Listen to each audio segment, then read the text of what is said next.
All right, everyone. So we're going to go ahead and jump in here with today's recap. Overall, hey, it's the first day of May, starting in the green, first trade of the month. I'm happy with that. I really can't complain. We had breaking news, and this was another setup similar to yesterday in that I show up relatively early. So watching for breaking news, top and bottom of the hour. So 7 a.m., 7:30, 8, 8:30, 9, because that's typically when companies put out press releases, pre-market, and at the top and the bottom of the hour. So I'm sitting, waiting patiently, and like clockwork, there it is, right at, this was at 8 a.m., so, or sorry, 8:30, bottom of the hour, PALI is hitting my scanners. So the way I find these stocks is with these stock scanners. So these are scanning the market in real time for stocks that are squeezing up. So PALI hits the scanner as it breaks over, I think it was maybe around $7 or so. And I'm going to show you on a 10-second chart so you can visualize exactly where I got in and got out. Okay, so on this one, we get this first push up right here. And this is where it hit my scanner. So as it's squeezing up right here, boom, scanner alert, scanner alert, scanner alert. And those scanner alerts produce an audio sound. So I hear it no matter where I am. As long as I've got my speakers on, I can hear it no matter where I am in the room. And I can run over. Now, I was already sitting here, so that was fine. So the first thing I do, I pull up the stock. Well, actually, let's back up. The very first thing I do, and we can scroll back on the scanner a little ways. The very first thing I do is, of course, I look at the scanner alert. And I'm asking myself, okay, is this a stock that, has the potential to make a big move? So I see PALI, and there's two things that stand out to me immediately. The first is the float is less than 1 million shares. And the second is that the price is between $5 and $10.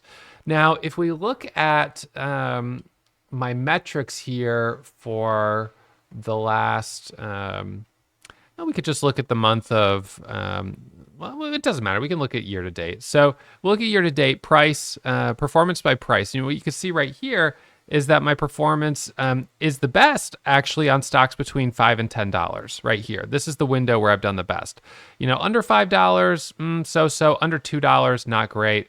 And above $10, not as good. So when I see a stock that's right in my wheelhouse of price between 2 and 10, I'm excited. And between 5 and 10 is particularly good. So the fact that this was between 5 and 10 and had a very low float and was right at the bottom of the hour, which meant it had breaking news, was like check, check, check. Okay, so now I'm pulling up the chart and I'm pulling up my level 2 window, right? So I'm pulling up my level 2 window here and I'm starting to get dialed in. So what I saw on this was we hit a high here of about 780 and then we dipped down. And so right here on this dip, this is where I took my first trade, right down in here on this dip. So I got in with a starter position at about 750 with 2,500 shares. I then added at 780 another 2,000 shares to give myself a 4,500 share position. It hits a high of 780. It flashes for a second, pops right back up. I didn't stop out. This was like just sort of a momentary wick. And then it squeezes up to a high of $8. Now, in this first attempt at 8 right here, there were a lot of sellers at $8. So I ended up taking profit and getting out right here, and I made $500 on that first trade. It dips down right here, and as it curls back up, I got back in. And then it breaks through 8, and it squeezes up to 850, 860, all the way up to 880 right here. Then does a little 10-second micro pullback. That's a spot to add to the position for the break over 9. And then next thing you know, we're hitting a high of 940. Now we dip down here below 9 right here, and then we bounce back up. And as you can see, we end up squeezing all the way up to $10, but it wasn't able to break 10. And in truth, this right here was the cleanest part of the whole move. And when it broke down here and started to stair step down, I tried doing one dip right here at 945 or 942. That one I got out break even. And then I did one more trade a little bit later in the morning as we came back up to VWAP right here, and I got stopped out. And on this one, I lost $500. So I was up $3,000 on the first leg of the move right here trading with a max position of 4,500 shares. So didn't quite get $1 a share out of it, but a pretty nice winner in cents per share, a very nice winner in percentage gain. And that was simply focusing on being here at the right time. Now, I saw a lot of folks that were sitting down in the chat room trading this morning. A lot of people were posting, great trades on Pally, that they hit their goal. They were happy with that. So that's what I wanted to see. Really good start to the month. Now, the thing that I said was, okay, when it started to pull back, I was like, all right, well, let's see what this wants to do. You'll notice that we had a MACD crossover right here. So that was the MACD crossover, kind of right as we dropped down. And although I tried right here and I thought the MACD was going to curl back up, I did give back a little bit. But I was reducing my share size. So even on this position here, I only bought, I think, 2,000 shares. So really trading pretty conservatively right now until I can build my cushion for the month of May.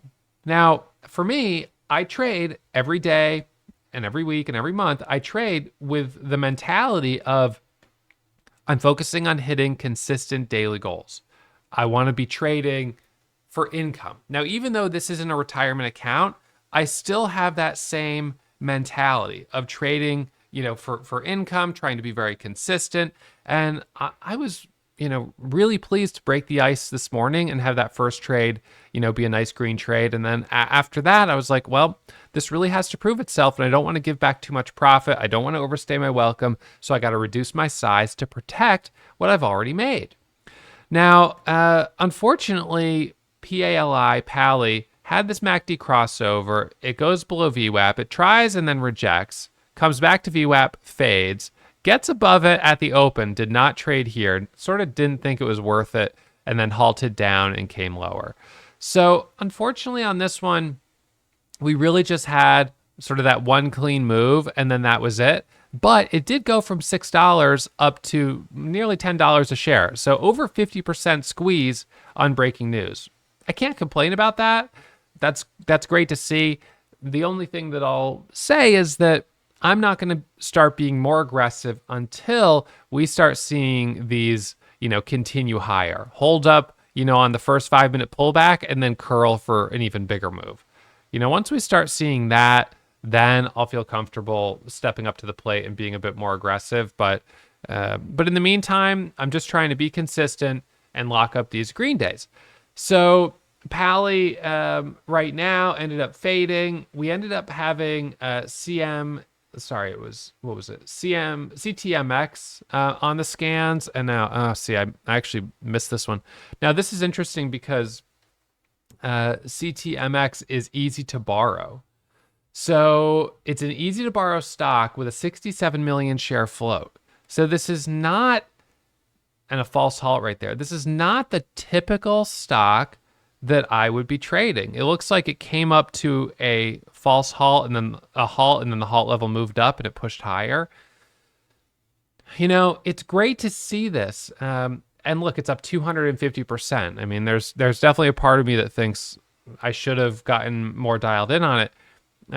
So earlier this morning when I watched it, right around $3, it had this initial squeeze from $2 up to $2.50 up to $3, and then it sort of stalled out. It pushed a little higher and then it dipped, and I sort of took it off my focus. Then it pops up here up to a high of 4, pulls back, and we can look at this chart in a little bit more detail here. So you've got that. Yeah, see, that's interesting. So we call that a jackknife candle right there. You get this push from 380 up to 420 and then right back down. But it held up, curled, came back up, dipped off of 4, blasts through 420, that high, and goes up to 468, looking like it's going to halt. Then halt level moves up, it dips for a second, and then punches up to 560. So now you've got some short sellers, no doubt, who are like deep underwater on this.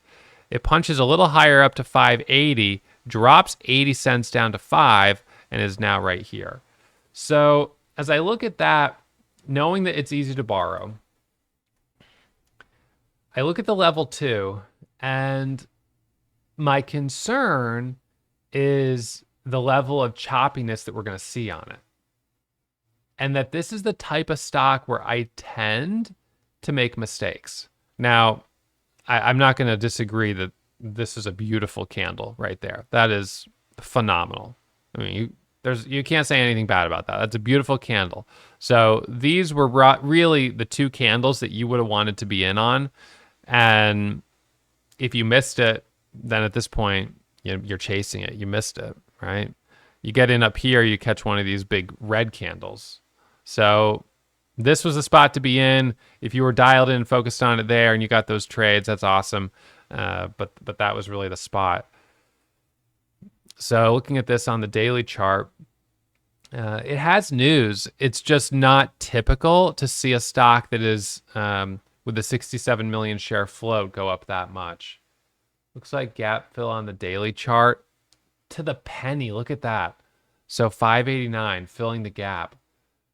So now that it's filled the gap, it could go higher if it could get next level up to 651. Then it has a little resistance up at 675. Then the next level's up here about 691. And then you've got room up to 756. So, in order for me to get excited about something like this at this point, I wouldn't feel comfortable trading in this area because now it's just too extended on the 5-minute chart. Unfortunately, your risk is just going to be way too high. So this is not safe. You'd have to wait for another 5-minute pullback down to the 9 moving average, and then maybe it breaks out and pushes higher. This is the first 5-minute pullback. You could get a second 5-minute pullback. I wouldn't really consider this is more of a red to green move, and then this is the first pullback after it pulls away. Second pullback. Will we get the second pullback? I don't know. Again, given the float, easy to borrow status, I'm not sure you're going to get that, but nice job for those that traded it. Sometimes I think these are stocks where you've really got to be sort of just like willing to let it ride a little bit more than I am to do well. Because otherwise, when you get in for quick breakouts, you may end up finding yourself getting chopped out like on candles like that, or jumping in here on the micro pullback and then getting chopped out again. So it requires a level of conviction that I often don't possess. But nonetheless, nice to see. SYT on the scans here. So this one squeezed up and halted up, opened higher. No clear catalyst. No, really. It's got the 200 moving average here. It's like, it's the type of stock you could see making a move because it doesn't really have a lot of daily chart history. So all of a sudden these can squeeze sometimes, but I just don't know that the market is quite hot enough to support that type of move. So I don't know. I think, this is one of those days where you have to be grateful for what you've got. And, I've got something here. I've got more than I had, at the beginning of the day.